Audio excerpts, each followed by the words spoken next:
Let's talk about nuclear reactions. Just how in case of a chemical reaction, we have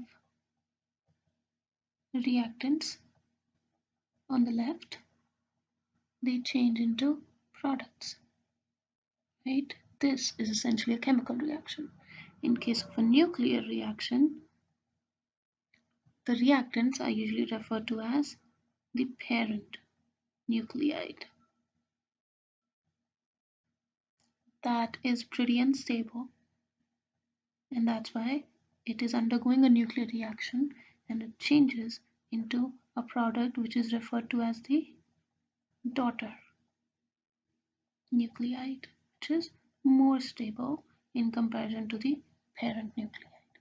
Now, in case of a chemical reaction, how do we balance it? We usually balance the number of atoms on the left with the number of atoms on the right, right? But in case of nuclear reaction, the atom essentially changes its identity. So we cannot balance the number of atoms. What's important in this case is that we balance out the total mass number. So the total mass number on the left should be equal to total mass number on the right, and total atomic number or the charge on the left should be equal to total atomic number or the charge on the right. Okay, let's try and balance out this particular example shown to you on the slide. For this, I will explain what are the different components of a nuclear reaction to you later on, but let's just see how we can actually balance this particular reaction. So as you can see in this reaction, our reactant is magnesium. Magnesium, mass number of 25, atomic number of 12, is reacting. This is referred to as an alpha particle. What you see here, this helium, is called an alpha particle. More details coming up in a little bit. It's changing into the product, which is a proton right here, and a certain atom X, which we don't know what it is. So your task here is to figure out what this particular element is. Okay, can you identify what X is? Can you complete this nuclear reaction? Okay, how would you do that? Let's try. I said total mass number on the left should be equal to total mass on the right. So what's the mass number on the left? 25 plus 4, 29 is equal to 1 plus A. So can we identify A from here? A from here is 28. Let's go to the atomic number. So on the left we have 12 plus 2, which is 14. On the left here it's 1 plus Z. So what is Z? Z is 13. So now we know that our Z is 13 and our mass number is 28. But what is X? How would you figure out what is X? We figured out this, we figured out this. For X, you will have to go and look into your periodic table.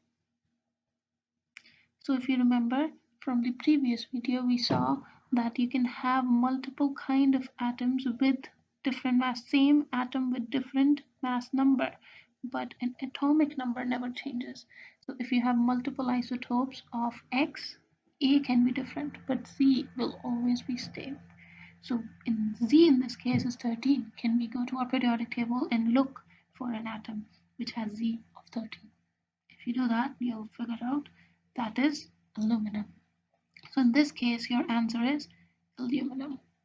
But don't get confused when you look at your periodic table because in periodic table, you will find aluminum written as 13, but a mass number of almost 27. But what you're looking for is 28. This is an isotope of aluminum that's on the periodic table.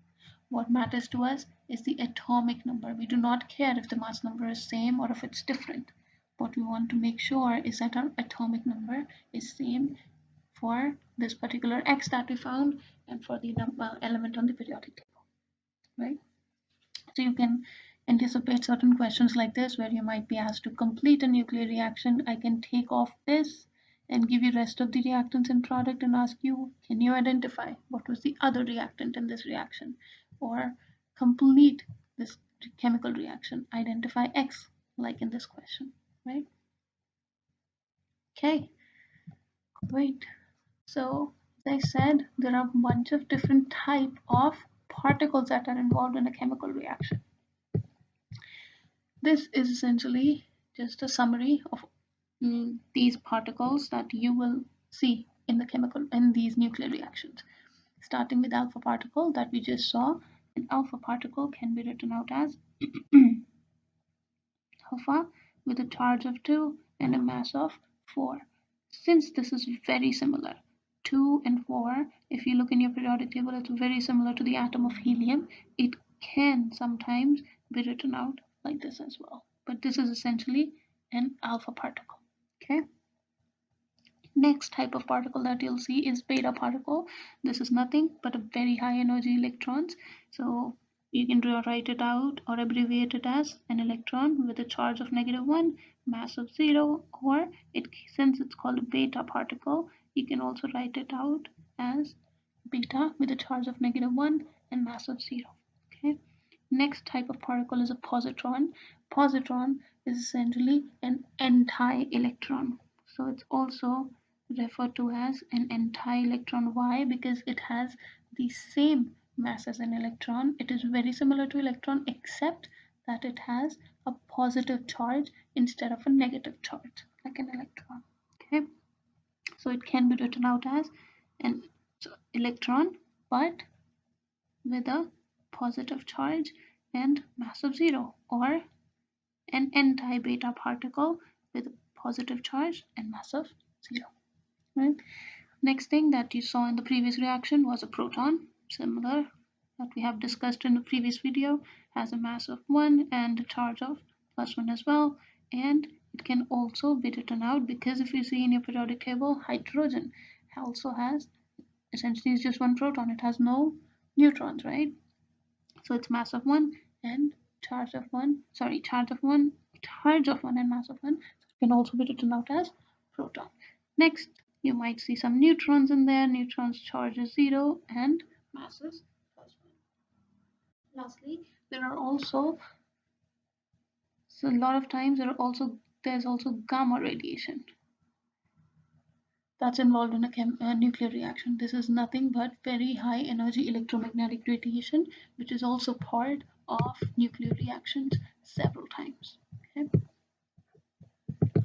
Right, let's move on and let's talk about why these nuclides are unstable, or how do you know which nuclide is going to be stable and is going to be radioactive and which is going to be a stable nuclide. The important factors, like we talked about before, what keeps the nucleus together is this strong force right here, right? The strong nuclear force keeps the nucleus together. And how will it keep the nucleus together? It is trying to keep all the protons and neutrons in this small space, meaning all the nucleons are kept together, trying to overcome the electrostatic force of repulsion that exists between the positively charged protons, right? So if there is a change in the number of protons or a change in the number of neutrons that is present in that nucleus, the stability might change. This strong nuclear force might not be enough to keep that nucleus together, right? So most important factor is the number of neutrons and the number of protons that are present in a nucleus. Next is the mass of the nuclide. Same thing. What is the mass of the total nuclide? That also impacts or influences the stability of that particular nucleus. And how can you identify if a particular nuclide is stable or not? For this, you will be using a plot between number of neutrons and number of protons. When you plot this, and you plot all, let me show you the plot. And if you plot all the nuclides that exist, it will give you something like this right here. Okay, and this line, straight line, is essentially whenever n is equal to p. So whichever atoms have n is same number of neutrons and number of protons are same, they will lie on this line. But you know that on periodic table you can see not all atoms have n equal p, right? N equal to p. Oh, not 1. N equal to p. That does not exist for all of the atoms, right? Therefore, a lot of atoms actually lie above this, like what you're seeing in this green and this blue region. Okay, this is called, this green and blue region is called the band of stability. This is showing you the band of, so whatever atom lies around this blue region is the stable atom. This is the band of stability. Whatever deviates a little farther from this particular blue line is a little unstable. Okay, whatever's on the left, whatever's on the right is a little unstable. They will try to come closer to this particular band of stability.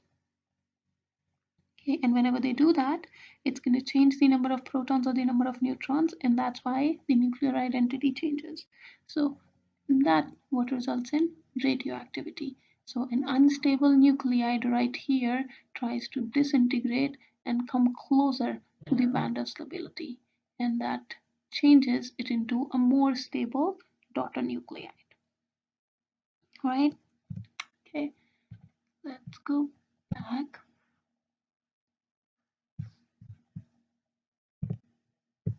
So how would you identify, if I give you a certain atom and I give you the number of neutrons and protons it has, how will you identify if it's a stable nuclide or if it's unstable, if there is going to be some radioactivity happening right there?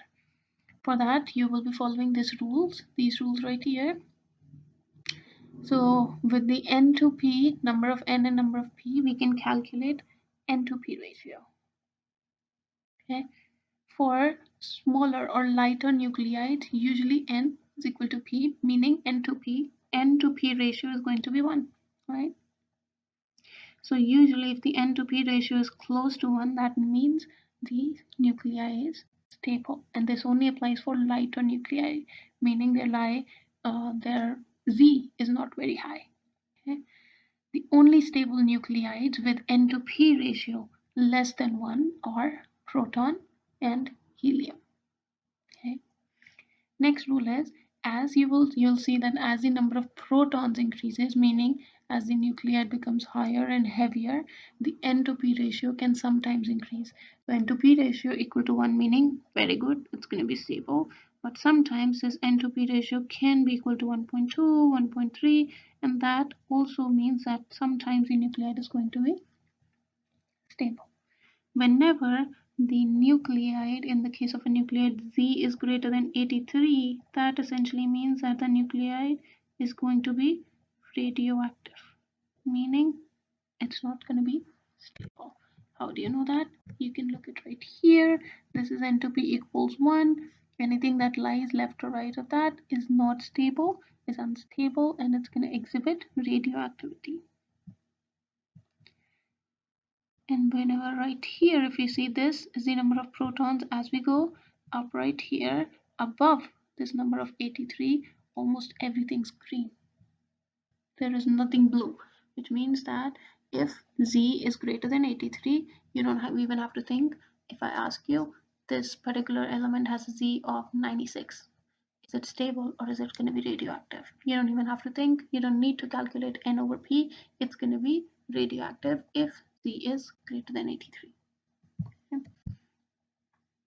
Also, one thing that I would like to mention here is that just how in case of atomic structure we say that electrons lie in certain energy levels, it's also very similarly in case of nucleons, they also lie in certain energy levels. They also like to pair up their spins, because of which if the number of neutrons and protons are even, most of the times with n to p ratio closer to 1 or equal to 1, if n is even and p is even, those nuclides are most of the times stable. Right? Okay, so let's try some problems. Which of the following nuclides would you predict to be stable and which would be radioactive? Okay, so let's try one example right here. Neon 10, 18. Okay, so how can we predict that? always calculate N to P ratio first. First thing, actually, look for this rule. Z is greater than 83 means radioactive. You don't have to do anything. If Z is less than 83, like in this case, you calculate N to P ratio. So what is the number of protons in this case? 10. What is the number of neutrons in this case? 18 minus 10. So what is the N to P ratio for this? 8 over 10, meaning 0.8. And like we saw in our rules, whenever N to P ratio is less than 1, there are only two nucleides that are stable, which is helium and hydrogen. Meaning if this N to P ratio is less than, oh, you couldn't see it, is 0.8. Like this N to P ratio, which is less than 1, meaning this nucleide is not stable. It's unstable. It's radioactive. All right. No,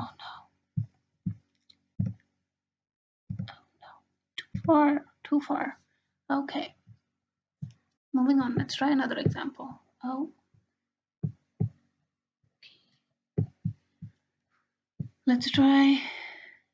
Oh, can I please do what I want to? Okay, thank you. All right. Let's try next example, which is sulfur. 16, 32. Number of protons.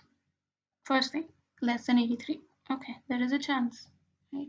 Number of protons, 16. Number of neutrons, also 32 minus 16 is 16. Meaning N to P ratio 1. Very good. Second thing that you can observe is even. Really good. Meaning this particular compound, or sorry, atom is stable and it is not radioactive. Okay. Moving on to the last example. I don't even have to specify anything. When you look at this example, it's thorium 90, meaning the Z is greater than 83. So the rule is essentially every atom or nuclide where proton number, atomic number is greater than 90, it's radioactive. So you don't even have to think about this. This is essentially radioactive. Okay. All right. Moving forward, let's talk about a little bit about radioactivity. So what you saw that whenever nucleides are unstable, they essentially try and spontaneously emit certain radiation, disintegrate or decay to produce a more stable daughter nuclide. And whenever they do that, if they are emitting any radiation, it's called radioactive decay. Okay. What are different kinds of radioactive decay that you would observe? Let's begin with each one by one. First one is alpha decay. Alpha decay, like we saw, is written out as alpha, charge of 2, and mass number of 4. Right? It can also be written out as alpha. It can also be written out as helium. This is called an alpha decay. This is a particle that is lost from the nucleus. So every time a nuclide, if let's say a nuclide is releasing an alpha particle, what will happen? Its atomic number is going to reduce by 2. Its mass number is going to reduce by 4. Okay. So who is going to emit this alpha particle? Whenever the nuclide, which is very heavy, if the nucleus is very unstable because it's very heavy, why? Because it has a lot of neutrons and a lot of protons. In that case, that particular atom will try and disintegrate into a more stable daughter nuclide by releasing alpha particles. Okay, so usually alpha decay occurs in heavy nuclei, where A is greater than 200 and Z is greater than 83. Why? Because it's trying to get rid of its extra protons and extra neutrons. Because, okay, dude, I have too many. I cannot keep up. It's not stable. I need to get rid of some of these neutrons and some of these protons. What's the best way to do that? You release alpha particles. Your A is going to reduce, meaning the number of protons, sorry, A is this, the number of protons is going to reduce by 2 and number of neutrons is also going to reduce by 2. Yes, because this is 4. This is protons plus neutrons. So 2 protons and 2 neutrons. Okay. All right. So can we complete this nuclear reaction then, since we have already completed nuclear reaction? How to balance nuclear reaction? So what I'm trying to say here is that this particular atom right here is decaying radioactively by emitting alpha radiation. So can you tell me what will be the product? And can you complete this nuclear reaction? Let's give it a try. So what's my atomic number? 88. My mass number is 226. I'm telling you it's disintegrating by alpha decay, meaning I will be emitting alpha particle. So 2 and 4. I just have to identify what is my next product. Yes? Sounds similar? Something that we just did? So let's try this out. In order to have a total mass number of 226, this A has to be equal to 2, 2, 2. Right? 226 equals 4 plus A. Next, this is 88, this is 2. So what is my Z going to be? 86. Now let's go to our periodic table and look for an element or an atom with Z of 86. And that will be completing your whole chemical nuclear reaction. Oh my bad, this is wrong. This has to be 222 and not 226. Okay, so make sure this is 222. Let me just correct that right now.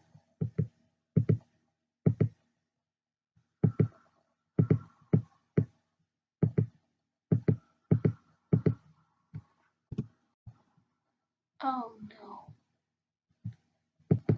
All right, it's corrected. Magic of editing. This is 222. Okay, moving on. Oh, moving on. Okay, let's talk about the next mode of decay, which is beta decay. So we already saw what are beta particles. They are essentially same as electrons. It's going to be ejection of a beta particle from the nucleus, just high-speed electrons. Okay, how is this beta particle actually produced? A neutron is converted into a proton, and what's left is called a beta particle.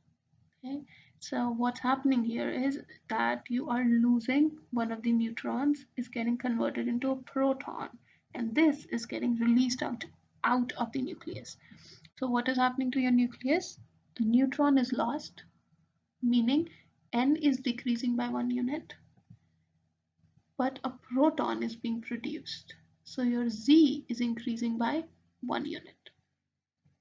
What's being released? This is being released out of the nucleus. So the change that's happening in your nucleus is that neutron decreases by 1 and proton increases by 1.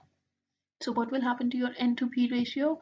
As N is decreasing and Z is increasing, N to P ratio will be decreasing eventually, meaning that it will be observed in nuclides with a large N to P ratio. So if N to P ratio is very high in a particular atom, how will it disintegrate? There's a probable chance that it might disintegrate by beta decay, because in this scenario it's going to decrease its N to P ratio, which will bring it closer to the band of stability. So let's try out another balancing another reaction. So I'm telling you that this particular atom, nickel right here, is decaying by beta decay. It's going to release one beta particle. Can you tell me what is my product? Okay, let's give it a try. It's nickel 2863 is decaying by beta particle. So when I tell you that, you do not care about what is happening, how is this beta particle being produced. What you care about is that you're losing a beta particle. So what is the formula or the symbol for beta? Beta particle is an electron, so -1, 0. This is happening, and my next product is this. So I just have to identify what's my next product. How was beta particle produced? I don't care. Okay, This is just a nuclear reaction. I don't care how it was produced. I just know that it was released. So again, balancing it out, A is going to be 63 because 63 equals 0 plus something, so A is 63. What is my Z? This is 28, this is -1, so essentially 28 equals -1 plus Z. Do not make this mistake, okay? So Z will be 29. Oh, so what is my X? Go into your periodic table and you have to identify what is the element with Z of 29. It's copper, so your number of neutrons and protons in total, so nucleons stays the same. What changes is number of protons. Moving forward, let's figure out what is positron emission. We already know what positrons are. So what happens when a positron is emitted? It's essentially emission of an anti-electron.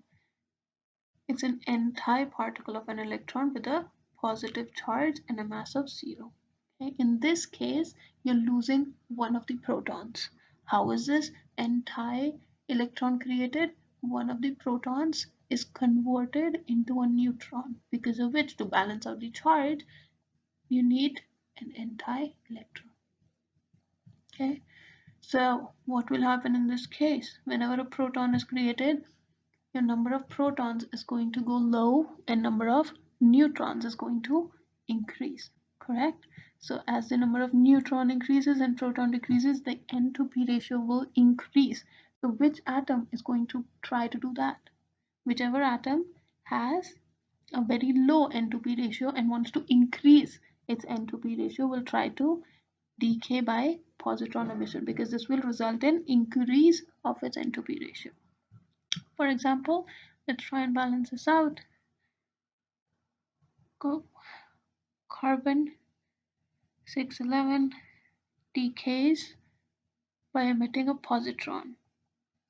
So one of the products is going to be a positron, correct? What is my other nucleide? So Z is going to be 6 and 1, 5. Charge, there's no change, is going to be 11. So let's look for an element from our periodic table which has atomic number of 5. It's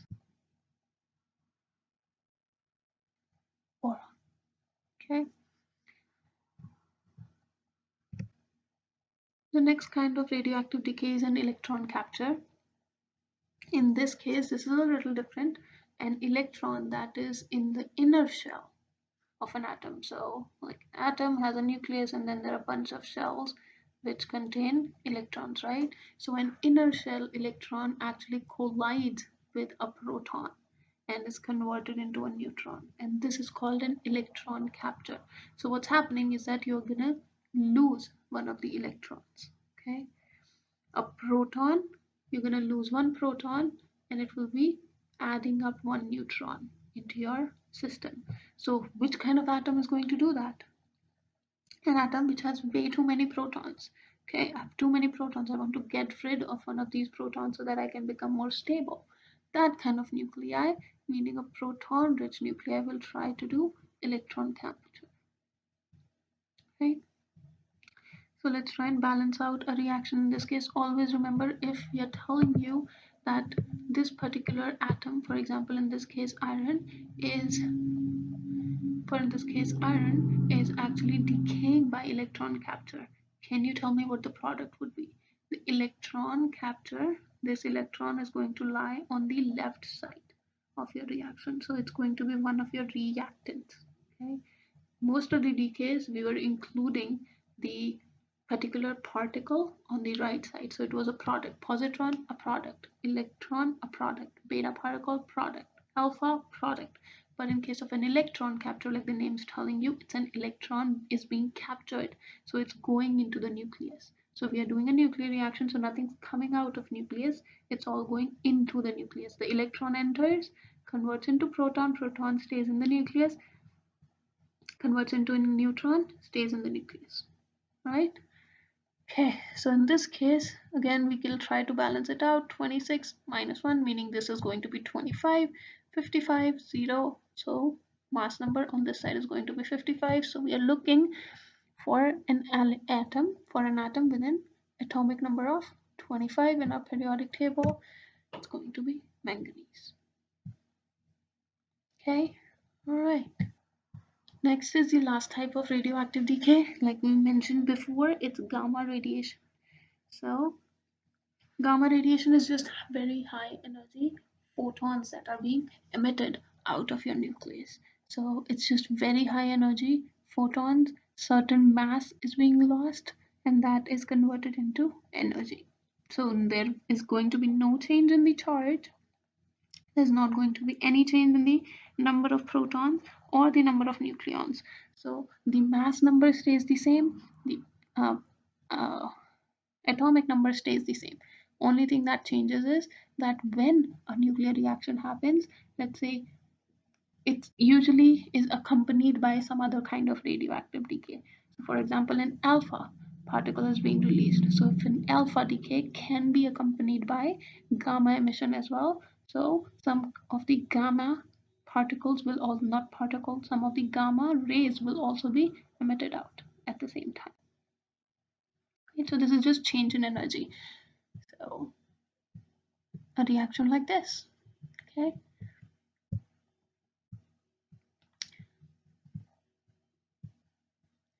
This figure right here is just showing you how these different radioactive particles are going to behave in an electric field. So these are the electrodes that are creating an electric field right here. This is some radioactive substance that is emitting beta radiation, gamma rays, and alpha particles as well. So how will they behave in case of an electric field? Alpha particles are positively charged, right? They have a charge of +2, so they will be moving towards a negatively charged electrode. That's why they are deflected a little bit towards the negative charge electrode. Beta particles, on the other hand, are electrons. They are negatively charged, so they will be deflected a little bit towards the positive electrode. Gamma radiation, on the other hand, they are neutral. It's just energy. So they have no charge. That's why they are not going to be affected by electric radiation because they are uncharged. That's how they figured out what would be the charge and what to expect about how can you identify what these particles are. Okay, that is the experiment that actually helped them identify which one's positive, which one's negative, and which one is neutral. Okay, here's a table that is just summarizing all the kind of decays that we just saw, all the radioactive decays, all the type of particles that exist, what's happening to the nuclide, what is the change in the mass number and the atomic numbers. Okay, so you can look through this summary table and just memorize what does an alpha particle look like, what does a beta particle look like, what does a proton, positron look like, an electron capture look like, a proton look like. Okay, so if you know all of this, you would be able to balance out a nuclear reaction pretty easily. Here are some of the examples that I would like you guys to work on. So it's asking you write a balanced equation for the following nuclear reactions. We just did a bunch of nuclear reactions, right? So you just have to follow the same procedure to figure out these. So naturally occurring thorium-232 undergoes alpha decay. So it only is telling you what is the mass number of thorium. Remember, whenever it's written out like this number right here is the mass number. So what you need to write a nuclear reaction is mass number and its atomic number.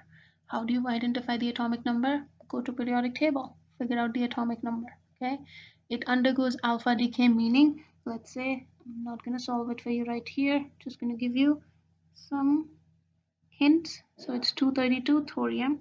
Identify what is this from the periodic table. It's undergoing alpha decay, meaning alpha particles are being released. So this is your alpha particle. You just have to identify what is this. Yes? Okay. Then you have zirconium 86 undergoes electron capture. So zirconium 86, first thing, identify what is Z from the periodic table, undergoes electron capture. The difference here is, remember, alpha is released, electron capture is where the electrons are captured into the nucleus. So an electron is going to be added on this side. So now you have to identify what is this particular product that is produced. All right. Just remember, an electron capture always is one of a reactant, and the rest, all of them are decays. They are going to be released as product. Okay. Answers are given to you in the slides as well. So just follow the instructions, solve for these first, look through the periodic table, identify what's the element, and then check if your answers are correct. Okay.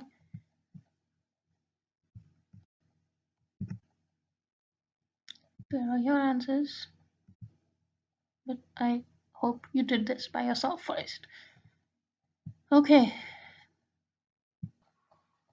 now let's try and identify what kind of nuclear decay, what mode of nuclear decay could these radioactive nuclides undergo.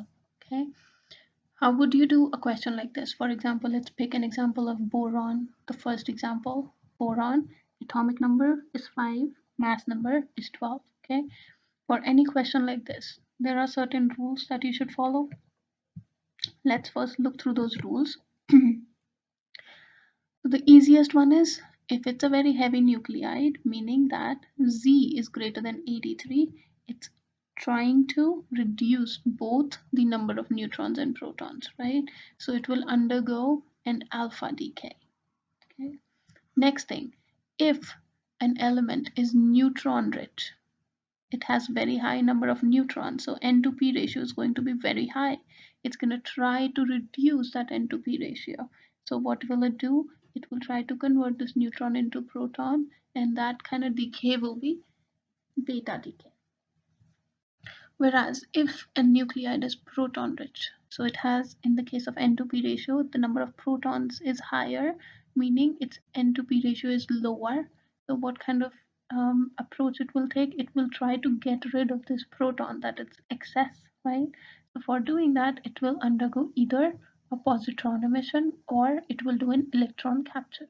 Now we don't want you to identify which one of these would it specifically be, but if you can just tell me that, okay, it's going to be a positron emission or it can be an electron capture because it's a proton rich molecule, then that will be good enough.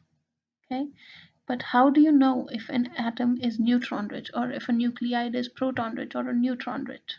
Okay, for doing that, there is one simple approach. You need periodic table for that. Okay, so let's say we are taking the example of boron. I think it was 12 and 5, right?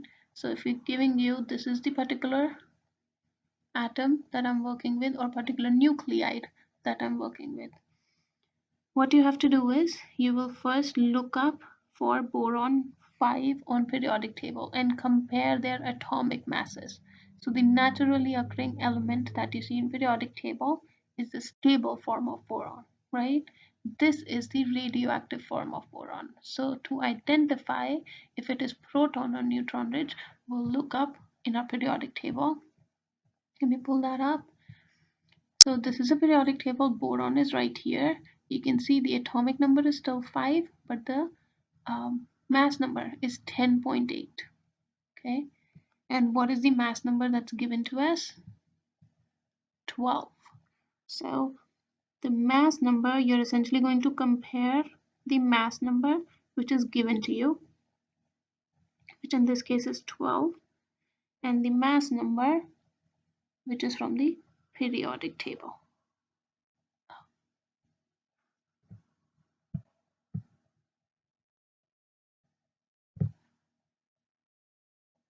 From the periodic table, which in this case it was 10.8.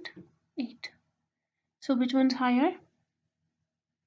This has a higher mass number, so meaning number of protons is same, but mass number is higher, meaning what has been added into this? A is what? Number of neutrons plus number of protons. Number of protons is 5 in both cases. Meaning what has been added to this particular atom? Neutrons have been added, right? So since in this case, oh, this boron atom has more neutrons, it is neutron rich. Okay, what happens in case of neutron rich? They undergo beta decay. So this particular element is gonna undergo beta decay. Does it make sense? So always figure out what is the A that's given to you in the question and what is the A that you can figure out from periodic table. Let's do another example. Next is uranium 92-234. Uranium 234. What you see here is that it's Z, meaning the atomic number is 92, which is greater than 83. So what kind of mode of decay is it gonna follow? Alpha decay, because it's very heavy. It wants to reduce both its number of neutrons and number of protons. What's the best way to do that? Alpha decay. Okay, so this is gonna undergo alpha decay. Oh, okay. Moving on. I'll let you guys work on arsenic by yourself. Let's work on lanthanum, example number D. Okay. So what we have here is lanthanum 12757. So what we will do now is we'll try to identify this particular element on our periodic table. So it's right here. 57 lanthanum is going to lie in the lanthanide series. This right here, you can see its atomic mass is 138.9, meaning close to 139, right? So what's given to us is 127, and what's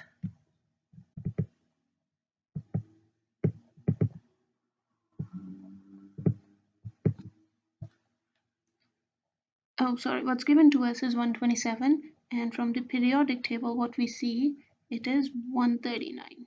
So this is a lot less. So now again, neutrons plus protons. Number of protons is same, but this is less, meaning it is less number of neutrons. So this particular element is what is given to us. This particular atom is actually proton rich, since the number of neutrons in this case is a lot lower. So if this is proton rich, what kind of emission is it gonna undergo? It will either do a positron emission or an electron capture. Okay, so I don't want you to identify one of these, but only thing if you can tell me it's gonna be a positron or an electron capture, that's gonna do it. Okay, arsenic, I'm gonna let you try. Let's move on. So the kind of examples that you were seeing here is essentially one decay at a time. It's undergoing beta decay, alpha decay, okay, one decay at a time. That was the nuclear reaction that we were working on. But that's not the case most of the times. A lot of times, these radioactive nuclides, the parent nuclide is unstable. It disintegrates or decays to produce another unstable nuclide, which further disintegrates and produces another unstable nuclide, which disintegrates radioactively again and produces another unstable nuclide. And this keeps on happening. This is called a radioactive series. This will keep on undergoing until it reaches one of a stable nuclide, which is stable enough and it can stay and exist in nature without decaying any further. Okay, such radioactive decays are called the decay series, and that's what you usually see. They tell us, okay, this element has been radioactive, that has been going on for years and years or for a very long period of time. That is the decay series. Right? Okay, so how do we know what's the another important thing with radioactive decays is the rate of this radioactive decay. Okay, How can you identify if this reaction, how long is this radioactive decay gonna go long? How long it will go for? And what is the speed of this particular radioactive decay? Now let's talk about the rate of radioactive decay, meaning what is the speed at which this radioactive decay happens. So the radioactive decay usually follows a first order kinetics. What is a first order kinetics? It is a type of kinetics. Okay, so let's start with kinetics first. So what is kinetics? Since you guys might have not heard of this before, chemical kinetics essentially deals with, is a branch of chemistry which tries to understand the speed of a reaction or the rate at which a chemical reaction is happening. Right? We will learn more about the kinetics in the following chapters, and I just want you to go and look at the video of kinetics when it comes to that. But for now, just remember that a radioactive decay will follow first order kinetics. Okay? What first order kinetics essentially is telling you that the rate at which this reaction will happen will depend on the amount of your reactant. So the amount of radioactive substance that is present will determine the rate of radioactive decay. So this right here, A, is the activity of the reaction, which can also be called as the rate of the reaction. So essentially the speed of the reaction. K is a rate constant or a decay constant, so it's a constant term. N is the number of nuclei that is present, the number of radioactive nuclei that is present, or the amount of the radioactive substance that is present. So you can say, since K is a constant, the rate of the reaction, which is A, is directly proportional to the amount of nuclei or the amount of radioactive substance present. Therefore, this is called as a first order kinetics because the rate directly depends on the amount of substance present. Okay, so more radioactive substance, meaning the faster will be the radioactive decay reaction. First order kinetics can also be given by this formula where Nt equals N0 e to the power minus Kt. Nt here is the amount of radioactive substance that is present at time t. N0 is the amount of radioactive substance that is present at time 0, meaning at the beginning of your reaction. So this is your initial amount of radioactive substance that you started with. Nt is the amount of substance that is present finally at the end of your reaction at particular time 0. I shouldn't say at the end of the reaction, but more majorly after time t interval has passed. Okay. T is essentially the interval of time that we're talking about, and K is again the rate constant or the decay constant. Now, if I give you numbers, how would you essentially solve this question? To solve, whenever you see any exponential in a reaction, to get rid of exponential, just take natural log of the whole thing. So natural log of ln, so ln nt equals ln n0 times, because this is in multiplication, times negative kt. Okay, ln essentially just cancels out exponential. So it can also be written out ln nt over n0 equals negative kt. Right? Another important term that is usually used with radioactive decay is the half-life of a reaction. So half-life of a radioactive material. What is half-life? Half-life is essentially the amount of time it takes for the radioactive material to decay to half of its initial amount. So after every half-life, you basically lose half of the material. So if I'm starting with if I'm starting with this, after one half-life, I will have half of the material. After second half-life, 1/4. After third half-life, half of that, so 1/8. Right? Which means I can write down that I will have, after n number of half-lives, I will have 1 by 2 to the power n of the material left. Right? So for instance, after 3 half-lives, how much material will we have? 1 over 2 to the power 3, meaning 1/8. That's what we saw here, right? After 4 half-lives, how much material will I have? 1 over 2 to the power 4, meaning 1/8. 16th. So I'll only have 1 by 16th of that material left after 4 half-lives, right? And if we try to plug in these numbers of half-life into our first order equation that I showed you right here, meaning nt is half, n0 is 1, I start with 1, I am left with 1 half of that in 1 half-life, so this t becomes t half. You will be able to get this formula. Alright, so half-life can also be written out in this form, meaning T half is ln2 over k, where k is again a decay constant. Right, so now let's try to use the formulas that we just learned to solve this question. Okay, so the question says cobalt decays with half-life of 5.27. So for every question, my advice to you guys would be to start writing what's given to you. So what we have is cobalt. The question is half-life of this is, meaning T half is 5.27 years. Calculate the decay constant of the sample. Decay constant, what is decay constant? Decay constant is K. Is there a formula that relates half-life and decay constant? Yes, there is. We know that T half is ln2 over K,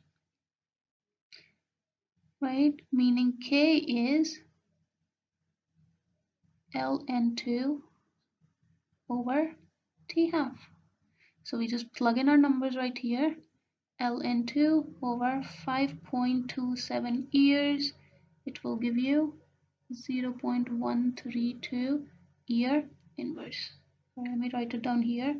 Year inverse. That's what your unit will be. Okay. Let's see. Let me write this down again.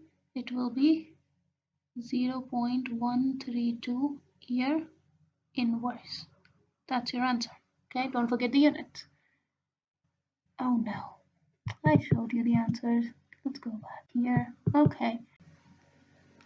Right, so now we know two things about this reaction. Don't go back. T half is 5.27 years. And K, which is the decay constant or rate constant for this reaction, is 0.132 year inverse, right? Inverse. Let me write, please. Thank you. Okay, now let's go to part B. Calculate the fraction of cobalt that will remain after 15 years. So now I know these three things, and the question has given me next information where time is 15 years. And the question is, what is the fraction that will be left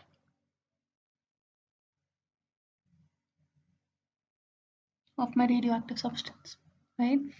Is there a relationship that relates time with the amount of sample? Yes, there is. We know that for a first order reaction, specifically radioactive reaction, Nt over N0 equals e to the power minus kT. So I have T given to me. Let's use this color. I have T, yes. Do I know K? I do. E doesn't matter.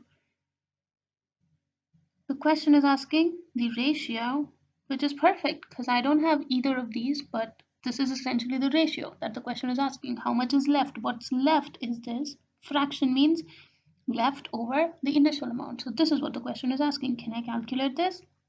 Yes, let's plug in our numbers and then calculate it. E to the power of minus K was 0.132 year inverse times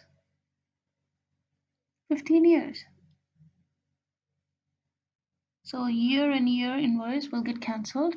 You will be left with your answer, which is 0.138, and it will not have a unit, as you can see here, because it got cancelled, and also it's a fraction, so fractions usually don't have units. Awesome. All right. Now let's move on to part C. Okay, what do I have in part C? How long does it take for a sample of cobalt to disintegrate to 2% of its initial amount? Okay, so what is the information that the question is giving me is that I started with a certain amount of sample and it has disintegrated into 2% of its initial amount. Question is, how much time does it take to go from, let's assume, since we don't have numbers given to us, that I started with an X amount of sample, and after this certain amount of time, I have only 2% of it left, right? Remember to disintegrate to 2% of its original amount. So if it's 2%, that is going to be 2% of X, which will be 0.02 of X, right? Now, important thing here is that the question is telling you to disintegrate to 2%. It could also be said in a different way where it can say how long will it take for the sample to disintegrate by 2% of its original amount. If it's disintegrating by 2% of original amount, that essentially means that it has only disintegrated 2%. What's left is 98%. Does that make sense? Disintegrate to 2% means it's what's left is 2%. Disintegrate by 2% means only 2% has been lost. What's left is 98%. Right? Words matter, right? All right, so now the question is, can you figure out time that it took to go from here to here? Is there a relationship that I know? Yes, there's actually only one relationship that I know in kinetics of nuclear reaction, which is Nt equal N0 e to the power minus kT. Now, what's given to me? T, yes. Oh, T, sorry. T is what I have to figure out. What's given to me is, do I have K? Yes, I have K. How do I have K? From the previous question that I just did, part A, I have K. Do I have N0? I do, not the number, but I do have it in terms of X, and NT, I do have it in terms of X. So let's try to use this equation. Again, to get rid of E, we have to take Ln. So what do we know? If I take Ln KT minus KT will be equal to Ln NT over N0. And what will T be? T will be negative this over K. Everybody understands that? I'm just moving stuff around in the equation. Okay. So this negative will get cancelled. I will get negative on this side. Oh, this negative will get cancelled. I'll get negative on this side, and I divide both the sides by K. This K gets cancelled. I'm left with only T on this side. Yeah. All right. So let's just plug in our numbers. So T will be equal to negative Ln. NT was 0.02 of X, and 0 was X. Oh no. Let me write it down here. T equals Ln negative Ln. NT was 0.02x, N0 is X, divided by K, which was 0.132 year inverse. So X and X gets cancelled, and you are left with your answer in 29.6 years. Why? Because this is division. It's not one. This is division. Year inverse. Here it will become year at the end. Okay. All right. These are the answers also provided to you. There you'll see a lot of questions, a lot of examples of this kind. So you can practice these questions different ways. What just happened?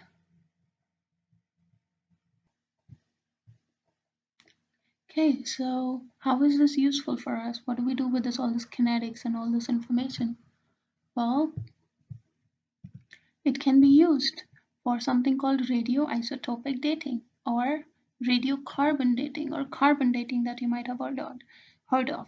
What is carbon dating? Carbon dating essentially you can will allow you to determine age of the certain objects. Okay, all the biological objects contain a certain amount of carbon 14 and certain amount of carbon 12. These are essentially just isotopes of carbon.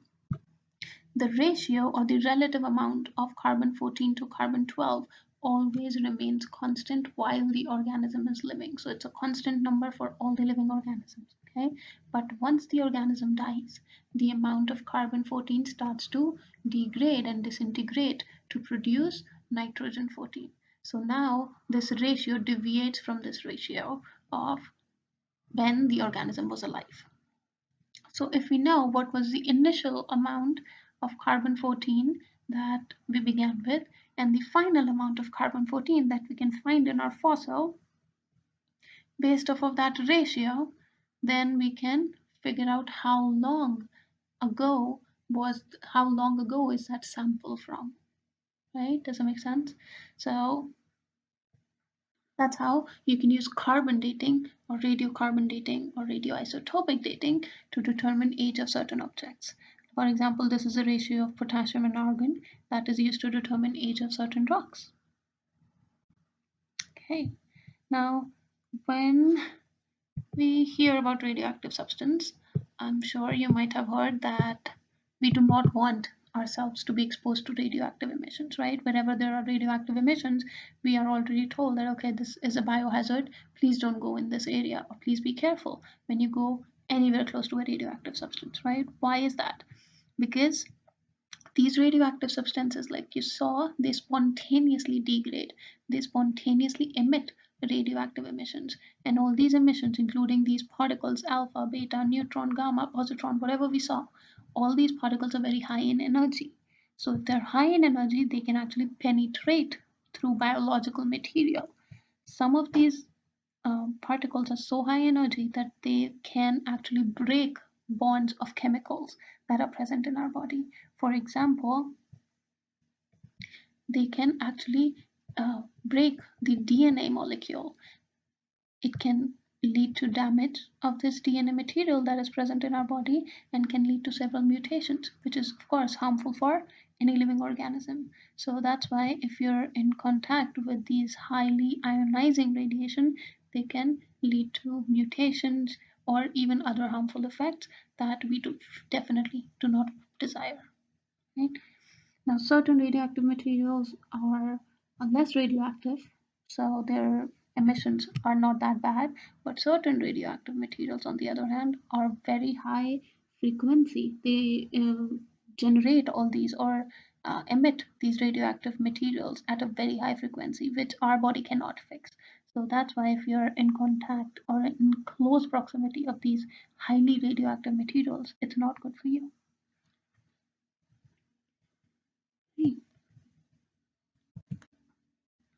But at the same time, these radioactive compounds can be used for our benefit, right? So you might have heard of a lot of radioactive tracer elements that are used. So it's basically a mix of some radioactive isotope with the stable isotope of a particular element, and this can be used for understanding different pathways. This can be used in a lot of imaging that is done for us. For example, MRI imaging, PET scans, all these other kind of imaging that is done, a lot of them are essentially based on imaging of these radioactive materials. Then if you guys might have also heard of using nuclear energy as one of the means of dealing or solving the problems with respect to the renewable energy resources.